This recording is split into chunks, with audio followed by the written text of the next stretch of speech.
Երբ երկրում մարդկանց ձերբակալում են ոչ թե արարքների, այլ խոսքերի համար, դա այլևս մեկ առանձին վերցած մարդու խնդիրը չէ։ Խնդիրը այլ է։ Ինչպիսին է լինելու Հայաստանը։ Ազատ, թե վախեցած։ Երբ երկրում հարցերը լուծում են վիրավորանքներով սոցիալական ցանցերում, իսկ այդ ժամանակ քո երկիրը շփոթում են Կամբոջայի կամ Ալբանիայի հետ, դա վերաբերվում է մեզ բոլորիս, մեր պատվին։ Արդեն 121 օր է, ինչ իմ ընտանիքը կանգնած է ոչ միայն հարազատ մարդու կողքին, այլ յուրաքանչյուր Հայաստանի Հանրապետության քաղաքացու իրավունքների ու արժեքների պաշտպանության համար։ Իմ հայրը կալանքի տակ է այն խոսքերի համար, որ կանգնած է եկեղեցու կողքին։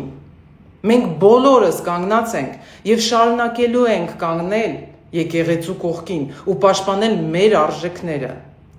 Հայրս մեզ միշտ հիշեցնում է, եթե քարը մոռանա թե որ լեռից է պոկվել, ապա այն վերածվում է փոշու։ Մեզ չեն կարող վերացնել փոշու։ Վաղը, հոկտեմբերի 18-ին, ժամը 16:30-ին, սպասում եմ ձեզ Ազատության հրապարակում։ Ոչ թե ինչ-որ մեկի համար, այլ ձեզ համար, Հայաստանի համար։